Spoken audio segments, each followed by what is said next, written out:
안녕하세요. 저는 올해 47살이 된 남자입니다. 저는 결혼을 한 번 했었고 비뇨기과 의사로 일을 하고 있습니다. 제 입으로 말하기는 조금 부끄러운데 나름 이 근처에 있는 병원 중 가장 유명하다고 이름 알려진 의사입니다. 어느 정도냐면 이 동네에서 비뇨기과를 가야 한다면 바로 저희 병원을 찾는 정도죠. 대충 이 정도면 제가 어느 정도인지 예측이 갈 것 같습니다. 그리고 제 아내는 대기업에서 과장으로 일하고 있습니다. 원래 여자의 승진은 어렵다고들 하잖아요. 그런데도 저희 아내는 악착같이 일을 해서 열심히 승진을 했죠. 그래서 그런지 저희 사이에는 아이가 없어요. 이제 둘 다 나이도 먹을 만큼 먹어서 아이 생각은 아예 갖지 않고 있고 그냥 둘이서 평생 행복하게 살기 위해 노후 자금을 모으려고 일을 합니다. 저와 아내는 정말 속전속결로 결혼했어요. 아내의 집안에서도 제가 의사라는 말에 바로 결혼을 허락해 주셨고 저희 집안도 아내가 대기업을 다닌다는 말에 결혼을 허락하셨거든요. 사귄 지 8개월 만에 거의 등 떠밀리듯 결혼을 하게 되었죠. 그래도 저는 아내를 정말 죽고 못 살 정도로 사랑했기 때문에 이 결혼에 후회는 없습니다. 그런데 얼마 전 저는 아내와 이혼을 하게 되었습니다. 정말 지금 생각해도 화가 치밀어 오르고 어떻게 그런 형편없는 남자 때문에 제가 이런 짓을 당해야 하는 건지 모르겠습니다. 저와 아내는 둘 다 30살이 넘어서 알게 되어서 서로 각자 아는 친구가 잘 없어요.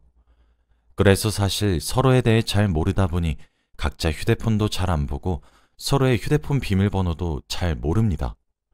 다른 사람들은 왜 서로 비밀번호도 공유 안 하냐고 의문이 드시겠지만 저희는 서로의 신뢰가 바탕이 되어 있기 때문인지 아내를 믿어서 저는 의심도 하지 않았죠.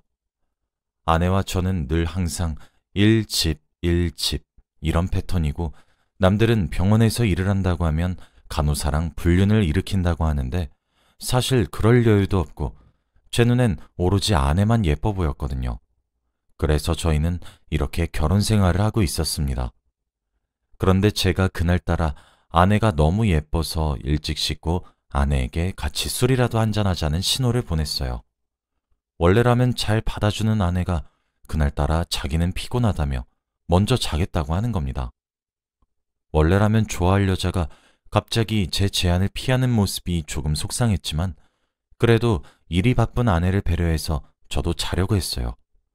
그런데 바로 그때 아내의 휴대폰에서 알림 소리가 들렸고 저는 휴대폰 열어보니 역시 비밀번호가 걸려 있어 내용을 보지 못했습니다. 그런데 문자를 보낸 사람의 이름이 하트라고 저장이 되어 있었고 저는 그렇게 저장된 이름 때문에 더 문자 내용이 보고 싶어져서 아내가 자는 동안 몰래 지문 인식을 해서 열어보았습니다.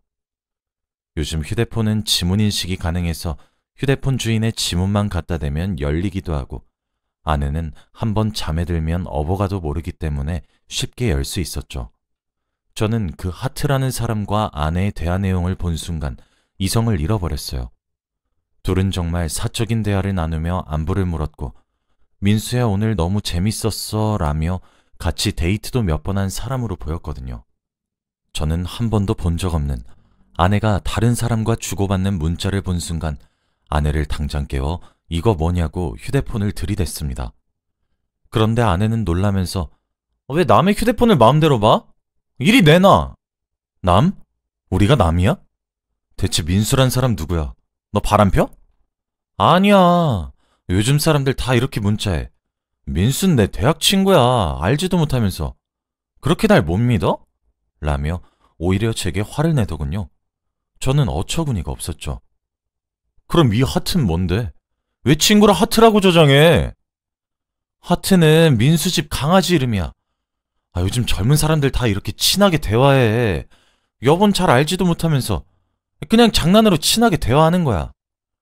저는 그들의 세상을 이해할 수 없었고 저는 아무리 친한 친구라도 그렇게 애정 깊은 대화를 나누지도 않고 그리고 친구 집 강아지 이름이 하트라는데 아무리 그래도 결혼까지 한 여자가 다른 남자 이름을 하트라고 저장해 놓는다는 것이 정말 도무지 이해를 할 수가 없었습니다.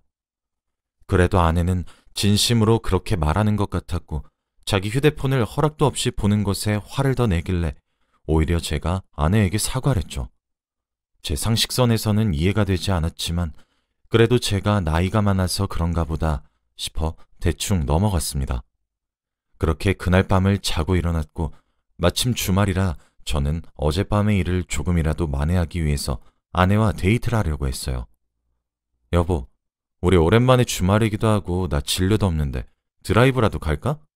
라고 하니 아내는 여보 오늘 진료 없어? 그럼 진작에 말하지. 나 친구들이랑 약속 잡았단 말이야. 근데 대학교 애들이라서 시간도 잘 안 맞아서 진짜 겨우 맞춘 거라 취소할 수가 없어. 미안해. 라고 하더라고요. 대학 친구들? 그럼 그 민수란 친구도 오는 거야? 응?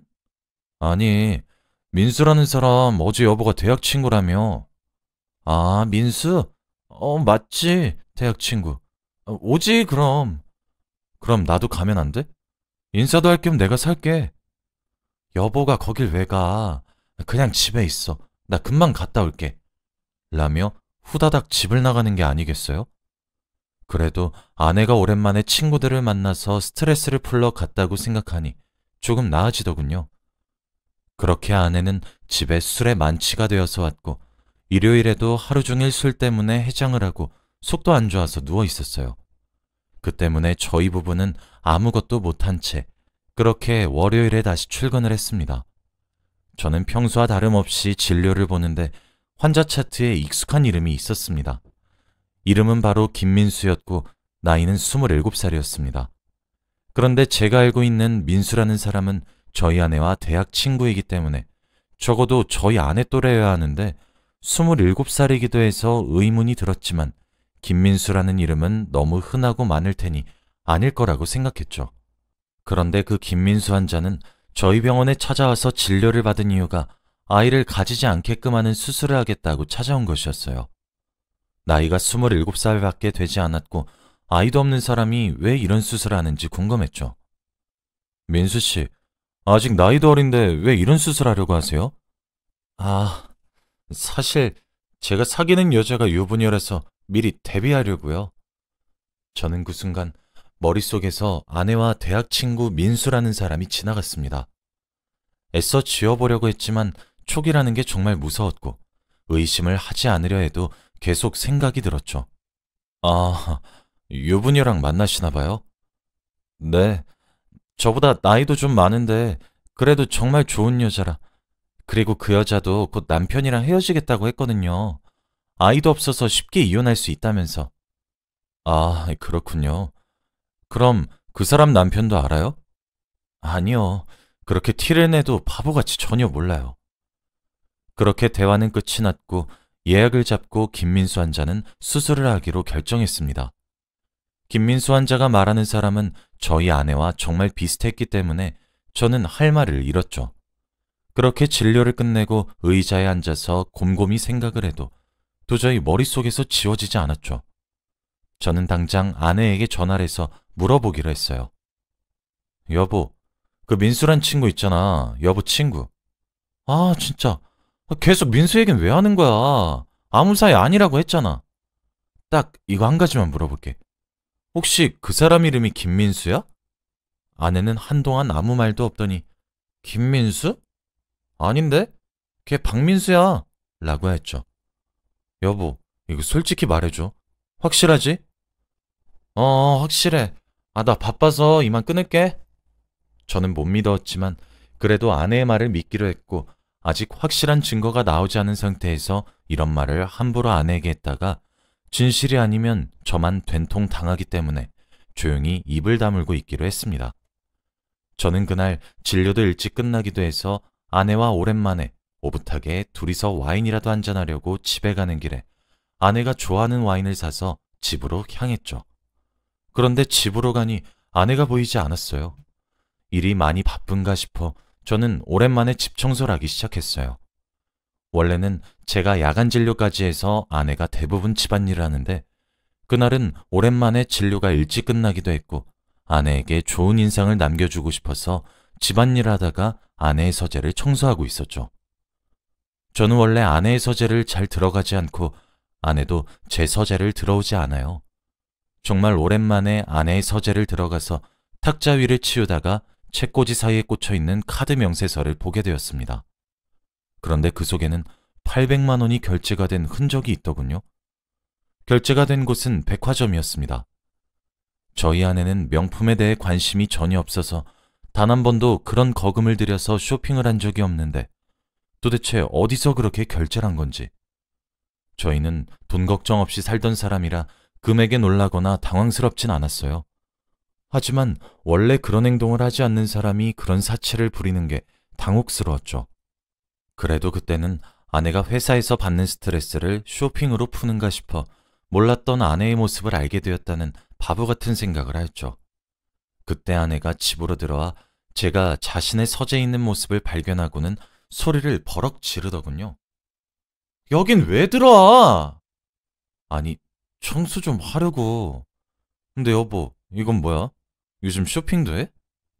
여보, 요새 왜 그래 진짜? 대체 안 하던 짓을 왜 계속하냐고. 나 너무 힘들어. 계속 나 이렇게 의심하는 거. 아내는 그 자리에서 펑펑 울며 속상하다고, 저한테 요즘 모든 일에 다 예민하게 구냐고, 예전에는 안 그랬다고 얘기를 했어요. 제가 봐도 예전에는 이렇게 아내를 의심하는 행동은 전혀 하지 않았던 것 같은데 요즘 따라 너무 집착하는 것 같았고, 아내가 어디서 무엇을 하는지 궁금해하는 제 모습을 보면서 제가 병에 걸렸나 싶더군요. 그래서 저는 아내를 안아주며 말했어요. 미안해 여보. 난 그냥 여보가 이제 스트레스를 푸는 방법을 찾은 것 같아서, 그냥 그게 너무 기뻐서. 미안해. 앞으로는 안 그럴게. 울지 마, 어? 그렇게 그날은 제가 사온 와인을 먹으며 분위기는 좋게 흘러가서 기분 좋게 잠에 들었습니다. 그 후로 한동안은 민수라는 사람한테 연락도 안 오길래 정말 친구 사이였고 제가 다 의심한 거라는 생각을 하며 아내에게 미안한 마음을 가지고 있었습니다. 그렇게 몇 주가 지났고 그 김민수라는 환자도 당연히 수술을 잘 끝냈습니다. 그렇게 저는 예전처럼 평화로운 일상을 보내고 있었죠. 그날따라 기분도 좋고 오랜만에 술을 한 잔 먹고 싶어서 병원 사람들에게 제가 쏠 테니 오늘 회식을 하자고 했습니다. 저는 사실 술을 별로 좋아하지 않는데 왠지 모르게 그날따라 정말 기분이 좋기도 했고 이 좋은 기분을 계속 유지하고 싶었기 때문에 그러고 싶어지더라고요. 다들 좋다고 했고 그날따라 마지막 진료도 다행히 일찍 끝나서 저희 병원 근처에 있는 고깃집으로 가기로 했어요.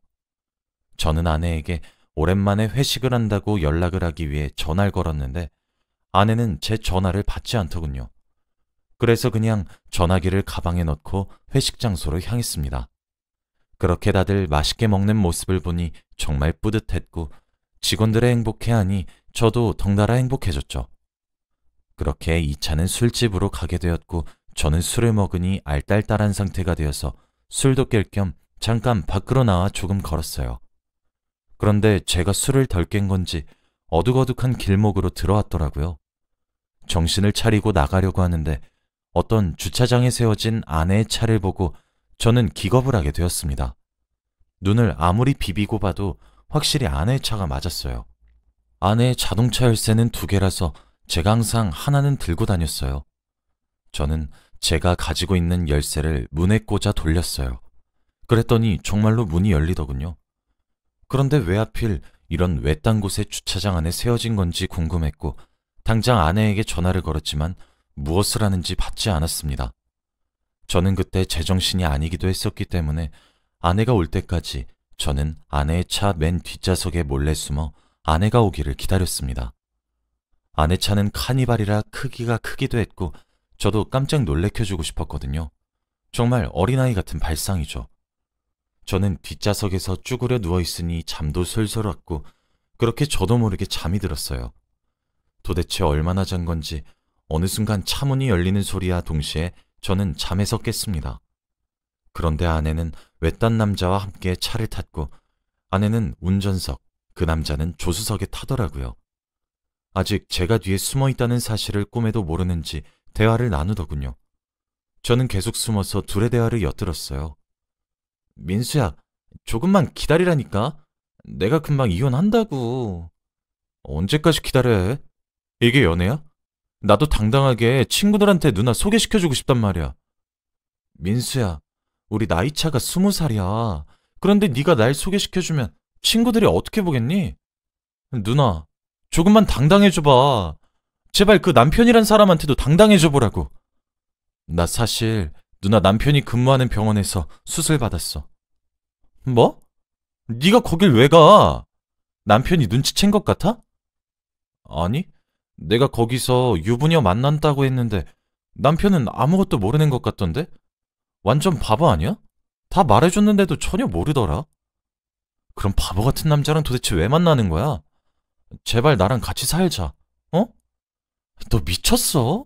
왜 그런 짓을 해? 내가 알아서 한다니까. 라며 둘은 큰 소리로 싸웠고 저는 제가 진료했던 김민수라는 환자가 알고 보니 아내의 불륜남이라는 것도 그렇게 알게 되었어요. 저는 술이 다 깨는 듯 했어요. 그리고 뒤에 숨어있던 몸을 일으켜 말하기 시작했죠. 야, 너네 지금 뭐라고 했냐? 그런 제 모습을 보고 아내는 귀신이라도 본 듯 비명을 질렀고 그 남자도 너무 놀랐는지 입을 틀어막고 아무 말도 못했죠.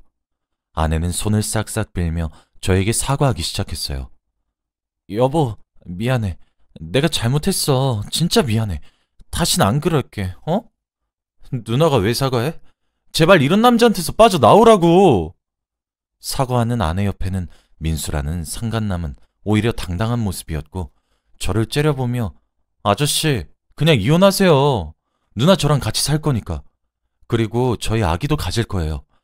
아저씨는 늙어서 아기 못 가지잖아요? 라며 저를 기만했죠. 아내는 그런 남자를 말리더군요. 야, 김민수, 너 그 입 다물지 못해? 여보, 내가 미안해. 내가 이러려고 그런 게 아닌데 민수는 그냥 아들처럼 지낸 거야. 어? 남자가 아니라 아들. 제발 믿어줘. 나 얘랑 진지한 관계 아니었어. 우리 사이에 애가 없어서 내가 너무 외로워서 그랬나 봐. 넌 아들이랑 어디까지 가니? 그건 둘째치고 너 왜 나 그동안 이상한 사람 취급했냐? 나보고 변했다며. 내가 잘못 생각한 거라며. 의심한다고 뭐라고 했잖아. 설마 그러면 백화점에서 몇백 긁은 것도 저놈 사준 거야? 피 같은 돈을 어떻게 그렇게... 아저씨, 누나도 돈 잘 벌어요. 저랑 연애하는데 쓴 돈이 어때서요? 제발 그만 좀 징징대, 누나도. 아내는 민수라는 놈을 남자로 생각하지 않았고 단순한 아들로 생각해서 예쁜 옷 입히고 좋은 거 먹이고 싶었다고 말을 했지만 그렇다 쳐도 아내와 민수라는 놈이 차 안에서 나눈 대화 내용은 말도 안 되죠. 그리고 민수라는 애의 태도도 전혀 엄마 같은 여자를 대우하는 모습이 아니었어요. 저는 야, 니들 당장 차에서 나가! 라고 소리를 질렀어요. 갑작스런 저의 말에 둘 다 당황을 했고 제가 화난 것을 알고 아내는 얼른 나가려고 했고 민수는 아내의 성화를 못 이겨 나갔죠. 저는 그들이 나가자마자 차 문을 잠그고 블랙박스를 챙겨 그들을 거기에 세워두고 운전하고 그 자리를 떠났습니다. 그들은 제가 갑자기 운전을 하니까 당황을 했죠. 저는 병원에 도착해 진료실 문을 잠그고 컴퓨터에 블랙박스를 연결해서 영상을 보니 둘은 아주 차 안에서 많은 일을 했더군요. 그날은 진료가 없는 날이라 블랙박스 영상을 다 볼 수 있었어요. 저는 영상을 여러 개 복사해서 USB에도 넣어놓고 메일에도 넣어놓고 복사본을 여러 개 만들어 저는 원본을 챙겨 경찰서로 가서 신고를 했습니다. 저는 민수라는 놈에게 상간남 소송을, 아내에게는 이혼 소송을 진행했어요. 사실 이혼이라는 것이 절차가 워낙 많아서 합의 이혼을 하고 간단하게 진행을 하려고 했지만 그래도 복수심에 그렇게 곱게 헤어져 주고 싶진 않더군요. 저는 위자료도 있는 대로 청구했습니다. 그런데도 저는 분이 풀리지 않아서 아내가 다니는 회사의 커뮤니티에 글을 작성하기 시작했죠. 마케팅 부서에서 일하는 김땡땡 차장님의 실체를 밝힙니다. 라는 글을 작성해서 이때까지 아내가 저질렀던 만행들을 써내려갔고 아내는 회사에서 워낙 성실하고 반듯한 이미지였는데 제가 쓴 글을 통해 그 이미지가 망가졌더군요. 아내는 이걸 고소하려고 했지만 제가 아내 이름을 다 밝히고 글을 쓰지 않아서 다행히 명예훼손죄를 피해갈 수 있었습니다. 저는 평소 같으면 절대 하지 않았을 장난, 차 뒤에 숨어 놀래켜준 그 일을 술의 힘을 빌려 할 수 있었고 유치하지만 그런 짓을 하지 않았더라면 저는 아마 아직까지 아내에게 속고 살았을 거예요. 제 이야기는 여기까지입니다. 들어주셔서 감사합니다.